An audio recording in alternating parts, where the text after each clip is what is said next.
हे Rasha here. मैंने आपको last video में क्या पढ़ाया था?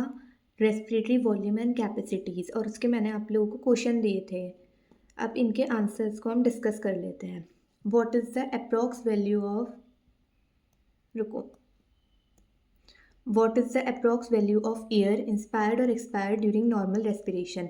जहाँ भी नॉर्मल वर्ड आ जाए, हमें पता है कि नॉर्मल जहाँ भी लिखा आ जाए वो क्या होता है? वो होता है टाइडल वॉल्यूम। और टाइडल वॉल्यूम में हमने क्या पढ़ा था? 500 ml। ठीक है। अब इसमें मैंने गलत लिख दिया था, यहाँ पे मैंने average volume of inspiratory capacity लिख दिया, जबकि यहाँ पे IRV आना था, जो कि 2500 से 3000, सॉरी यहाँ पे मैंने गलत लिख दिया, 3000 ml होती है। What is the formula for inspiratory capacity? जहाँ भी आई सी आ जाए, मतलब इंस्पायरेटरी कैपेसिटी कि कितना हम इंस्पायर कर सकते हैं आफ्टर आ नॉर्मल एक्सपायरेशन। तो जहाँ भी नॉर्मल चीज़ आ गई, अभी मैंने बताया कि जहाँ भी नॉर्मल आ रहा है वहाँ टाइडल है, तो टाइडल तो आएगा ही, तो टीवी तो आ ही जाएगा, और आई है तो यहाँ पे ये IRV आ जाएगा। चार चीज़ें ही आनी है इसमें, या तो IRV आएगा फॉर्मूले में, या ERV आ जाएगा, टीवी आएगा, और एक रह गया रेजिडुअल वॉल्यूम। ठीक है। What is residual volume? Residual volume की कितनी लंग्स के अंदर हमारी एयर रह गई है after forcible expiration. Forcible expiration बताया था मैंने आपको, एक नॉर्मल एक्सपायरेशन बताया था। फोर्सिबल में क्या होता है? इसमें रेजिडुअल वॉल्यूम होती है और इसमें फंक्शनल रेजिडुअल कैपेसिटी होती है। ठीक है। और इसकी एवरेज वैल्यू क्या थी? 1100 ml से 1200 ml। What is vital capacity? Vital capacity क्या होता है कि जो चीज़ें ज़रूरी हैं, तो क्या ज़रूरी है? ब्रेथ करना ज़रूरी है, तो टोटल वॉल्यूम जो हम ब्रेथ कर रहे हैं आफ्टर अ फोर्सिबल एक्सपायरेशन या फिर इंस्पायरेशन, और इसके अंदर वाइटल में आ जाएगा। ठीक है। वाइटल में हमारी क्या क्या वॉल्यूम इन्वॉल्व होती हैं? वो होती है हमारी टीवी तो होगी, IRV हो जाएगी, ERV हो जाएगी। ठीक है। The total volume of air accommodate in lungs at the end of forced inspiration. और जहाँ भी फोर्स्ड इंस्पायरेशन आएगा वो क्या है? वो होती है total lung capacity. Functional residual capacity, अब रेजिडुअल आ रहा है तो RV तो आएगा ही इसमें, और साथ में इसमें ERV आ जाएगा, क्योंकि इसमें एक्सपायरेशन की बात हो रही होती है। इनको ऐसे ट्रिक से याद करो, क्योंकि जब तुम ट्रिक से याद करोगे ना तो तुम्हें जल्दी से याद हो जाएगा। ठीक है। आज हम अब इस वीडियो में पढ़ेंगे exchange of gases. Exchange of gases में इसमें से अच्छा थोड़े से पहले नोट्स में से पढ़ते हैं, फिर मैं इधर से करवा दूंगी। Exchange of gases. Alveoli is the primary site of exchange of gases, और ये क्वेश्चन है, इसको याद कर लेना। मैंने आपको बताया था कि जब हम स्टार्ट करते हैं, जब हमारे अंदर O2 आती है, तो O2 सबसे पहले हमारी एल्वली पे आती है, फिर उसको हम ऑक्सीजनेटेड से लेके जाते हैं, ऑक्सीजनेटेड ब्लड जो होता है वो उसको टिश्यू में लेके जाता है। अब टिश्यू में O2 जाता है, CO2 आउट, O2 इन। और ये क्यों होता है? कैटाबॉलिक प्रोसेसेस के लिए, जो मैंने आपको फर्स्ट लेक्चर में बताया था कि बॉडी के अंदर कौन सी प्रोसेसेस होती हैं? कैटाबॉलिक प्रोसेसेस होती हैं। फिर आता है, फर्स्ट तो ये हो गया जब O2 इसके अंदर आया, मतलब एल्वली पे, मैंने आपको बताया था कि एल्वली पे होता है। फिर दूसरा हमने कहाँ पे बताया? टिश्यूज़ में। और ये किसकी वजह से हो रहा है? ऑक्सीजनेटेड ब्लड और टिश्यूज़ में, इन दोनों के बीच में हो गया ये। तो पहली साइट हो गई एल्वली और दूसरी हो गई बिटवीन ब्लड एंड टिश्यूज़। ठीक है। अब ये कैसे होता है? ये किसकी वजह से होता है? By simple diffusion. एक ये याद रखना कि alveoli is the primary site, by किसकी वजह से? सिंपल डिफ्यूज़न की वजह से। अब ये किस पे बेस्ड होता है, मतलब क्या अफेक्ट करता है रेट ऑफ डिफ्यूज़न को? कंसंट्रेशन और प्रेशर ग्रेडियंट की जो गैसेज होती हैं वो कैसे करती हैं? हाई से लो। अब कहीं भी हाई और लो आ गया है तो वहाँ पे ग्रेडियंट बनता है। ठीक है। तो कंसंट्रेशन और प्रेशर ग्रेडियंट, और इसकी वैल्यूज़ हमने अभी याद करनी है। सॉल्युबिलिटी ऑफ द गैसेज कि जो CO2 होता है वो 20 से 25 टाइम्स ज़्यादा सॉल्युबल होता है, मतलब जितना ज़्यादा सॉल्युबल वो उतना ज़्यादा डिफ्यूज़ करेगा। फिर थर्ड है थिकनेस ऑफ द मेम्ब्रेन, मतलब जो मेम्ब्रेन जितनी ज़्यादा पतली होगी उतनी जल्दी वहाँ से गैस डिफ्यूज़ हो पाएगी। अब पार्शियल प्रेशर। पार्शियल प्रेशर क्या होता है कि बहुत सारी गैसेज हैं, O2 है, CO2 है, तो इसमें एक गैस कितना प्रेशर कंट्रीब्यूट कर रही है इन अ मिक्सचर ऑफ गैसेज, उसको हम पार्शियल प्रेशर बोलते हैं। और इसको हम कैसे लिखते हैं? PO2 और PCO2 ऐसे करके। अब थोड़ा सा इसमें NCERT में से पढ़ लेते हैं। Alveoli are the primary site of exchange of gases. Exchange of gases के लिए प्राइमरी साइट क्या है? एल्वेली, पहला question. Exchange of gases also occur between blood and tissues, और ये ओनली, मतलब ये नहीं है कि हमेशा सिर्फ इस पे ही होगा, दूसरी जगह पे भी होता है, उसको हम क्या बोलते हैं, ब्लड और टिश्यूज में भी होता है। O2 and CO2 are exchange in these sites by simple diffusion, और किसकी वजह से एक्सचेंज होता है, सिंपल डिफ्यूजन। पहला क्वेश्चन की site of exchange of gases, primary site of exchange of gases क्या है, एल्वेली, और O2 and CO2 are exchange in these sites by simple diffusion. और ये किस पे बेस्ड करते हैं, तीनों याद रखना, pressure, concentration gradient, solubility of the gases, thickness of the membrane. Gradient कब बनता है, जब हम हाई से लो जाएंगे।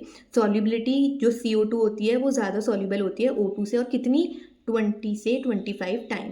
Third, thickness of the membrane, की जो मेम्ब्रेन जितनी पतली होगी उतनी जल्दी डिफ्यूज़न होगा।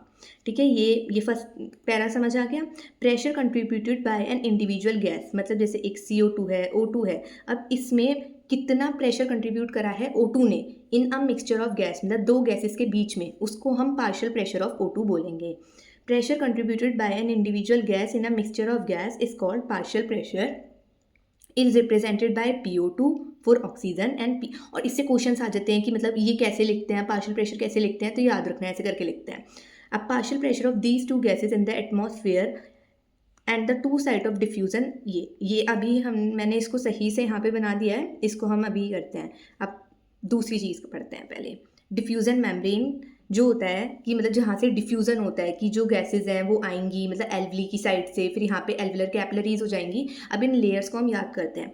Thin squamous epithelium of alveoli, सबसे पहले एल्वेली पे होता है डिफ्यूज़न, तो उसकी थिन स्क्वैमस इपिथीलियम होती है इतनी पतली सी, जिसकी वजह से डिफ्यूज़न अच्छे से हो और से गैस का एक्सचेंज होता है। दूसरी, एंडोथीलियम ऑफ एल्वेलर कैपिलरीज, यहाँ पे एंडोथीलियम ऑफ एल्वेलर कैपिलरीज होती है जो क्या करती है, जो ब्लड के फ्लो को रेगुलेट करती है और साथ में गैस को एक्सचेंज भी करती है। ये फर्स्ट हो गई thin squamous epithelium of alveoli, ये हो गई एंडोथीलियम ऑफ एल्वेलर कैपिलरीज। देखो इसका डायग्राम ये रहा, ये रही thin squamous epithelium of alveoli, endothelium of alveolar capillaries. अब इसके बीच में क्या बची, ये बची बेसमेंट मेम्ब्रेन, ये रही बेसमेंट मेम्ब्रेन, बेसमेंट सब्सटेंस।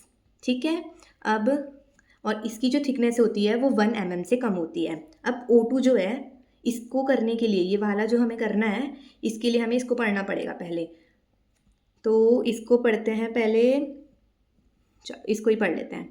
अब O2 जो है, सबसे पहले O2 एटमॉस्फेयर से आएगा, ठीक है ना, फिर वो एल्वेली के अंदर जाएगा, फिर एल्वेली से ऑक्सीजनेटेड ब्लड जो होगा, जैसे O2 आया एटमॉस्फेयर से, फिर एल्वेली पे आया, फिर एल्वेली से ऑक्सीजनेटेड ब्लड में गया, फिर ऑक्सीजनेटेड ब्लड ने टिश्यू को O2 दिया और वहाँ से वो CO2 लिया, जब भी तो डीऑक्सीजनेटेड ब्लड आ गया, फिर शुरू से एल्वेली पे गया और वो बाहर। और इनकी वैल्यूज़ हमें याद करनी है, 159, 104, 95, 40 और 40।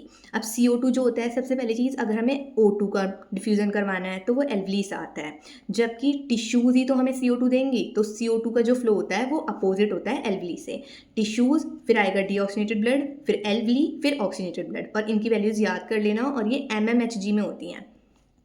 अब ये रहा इसका, ये रहा सारा कि पार्शियल प्रेशर किस में होता है, mmHg में, और ये रही इसकी सारी, और ये जो जितने भी डायग्राम है NCERT में बहुत ज़्यादा इंपॉर्टेंट है, इनको अच्छे से याद करना। अब the data given in the table clearly indicates a concentration gradient from oxygen for oxygen कहाँ से होता है, मैंने बताया था ना कि एल्वेली से होता है, और जो CO2 का होता है वो टिश्यूज से होता है, कि एल्वेली से हम ऑक्सीजनेटेड ब्लड में गए, ऑक्सीजनेटेड ब्लड से हम गए टिश्यूज में। Similarly, a gradient is present for CO2 in the opposite direction, कि अपोजिट डायरेक्शन में होता है, कहाँ से होता है, टिश्यूज से टू ब्लड और ब्लड से एल्वेली। ठीक है, जैसे यहाँ पे एल्वेली है, फिर यहाँ से ऑक्सीजनेटेड ब्लड आया, फिर ये टिश्यू आया, और ये टिश्यू से डीऑक्सीजनेटेड ब्लड, फिर शुरू से हम एल्वेली में आ गए। ठीक है, as the solubility of CO2 is 20 से 25 टाइम हायर देन O2। मैंने बताया था कि जो सॉल्युबिलिटी, जो डिफ्यूज़न होता है, वो सॉल्युबिलिटी ऑफ द मेम्ब्रेन और thickness of solubility of gas और थिकनेस ऑफ मेम्ब्रेन पर डिपेंड करता है। तो और मैंने बताया था कि क्यों डिपेंड करता है, कि जो CO2 होता है वो 20 से 25 टाइम्स हायर होता है, वही चीज़ यहाँ लिखी है। As the solubility of CO2 is 20 से 25 time higher than O2, the amount of CO2 that can diffuse through the diffusion membrane per unit difference in partial pressure, किस में होता है, पार्शियल प्रेशर में, वो ज़्यादा होता है दैट कंपेयर टू O2। अब इन डिफ्यूजन मेम्ब्रेन्स की थोड़ी सी वो पढ़ लेते हैं कि किन लेयर से बनी हुई होती हैं। Thin squamous epithelium of alveoli, endothelium of alveolar capillaries, thin squamous epithelium of alveoli, endothelium of alveolar capillaries, ये हो गई बीच में बेसमेंट मेम्ब्रेन। अब बेसमेंट मेम्ब्रेन इन दोनों को squamous epithelium of alveoli endothelium of alveolar capillaries को सपोर्ट कर रही होती है, composed of a thin basement membrane supporting the composed of a thin basement membrane supporting the squamous epithelium, ये squamous epithelium ऊपर वाला, and the basement membrane surrounding the single layer endothelial cell of capillaries, मतलब इधर वाला, और यहाँ पे single layer है। इससे भी क्वेश्चन बन सकते हैं, कभी उन्होंने डबल लेयर लिख दिया और ट्रू फॉल्स में पूछ लिया, तो इसको याद रखना इन बिटवीन दैट। और इसकी जो टोटल थिकनेस होती है is much less than a millimetre, और ये मिलीमीटर वगैरह इन सबको भी अच्छे से याद रखना है, ठीक है। Therefore all the factors in our body are favourable for diffusion of O2, कि जो O2 है वो एल्वली से टिश्यूज़ की साइड जाए और जो CO2 है वो टिश्यूज़ से एल्वली की साइड जाए, ठीक है। अब इसमें जो मेन चीज़ें हैं, वैसे तो सभी इसमें एनसीईआरटी में तो सभी पढ़ना होता है, और जो नंबर्स लिखे होते हैं उन्हें अच्छे से याद कर लेना, जैसे कि एक ही वाला याद कर लेना, ये पूरी ये तो करनी है। और क्या नाम है, प्राइमरी साइट क्या होती है और ये किस पे डिपेंड करता है, रुको, कि एक तो ये हो गया, और सेकंड ये, और क्या नाम है कि जो सिंपल डिफ्यूज़न है इस ये भी अच्छे से कर लेना कि सिंपल डिफ्यूज़न ये पूछ सकता है कौन सा डिफ्यूज़न, और ये किस पे बेस्ड करता है, तीन चीज़ें कि प्रेशर और concentration gradient, solubility of gases और थिकनेस ऑफ मेम्ब्रेन हो गया। और ये इनसे बहुत ज़्यादा क्वेश्चंस बनते हैं, इनको अच्छे से याद कर लेना अच्छे से। और क्या नाम है, फ्लो कैसे होता है, कि ऑक्सीजन का फ्लो किधर साइड से हो रहा है, CO2 का कहाँ से हो रहा है, ठीक है, इसको अच्छे से याद करना। और ये जो तीन लेयर्स हैं इनके तीनों के नाम की, थिन स्क्वैमस एपिथेलियम, एंडोथेलियम और बेसमेंट मेम्ब्रेन, और बेसमेंट मेम्ब्रेन में सिंगल लेयर लिखा है, इसको याद करना। टोटल थिकनेस क्या होती है, लेस देन अ मिलीमीटर होती है, और ये CO2 की जो सॉल्युबिलिटी होती है वो O2 से कितनी ज़्यादा होती है, ठीक है, इसको अच्छे से याद कर लेना। वैसे सब है, और ये डायग्राम तो और ज़्यादा इंपॉर्टेंट है, क्वेश्चंस कहीं से भी आ सकते हैं, अच्छे से तैयारी करोगे तो हो जाएगा, ठीक है। लो अब ये इन सब के स्क्रीनशॉट ले लो आप इन क्वेश्चंस के, और मुझे इंस्टा पे इन सब के आंसर सेंड कर देना। हो गया, okay bye, see you in the next video.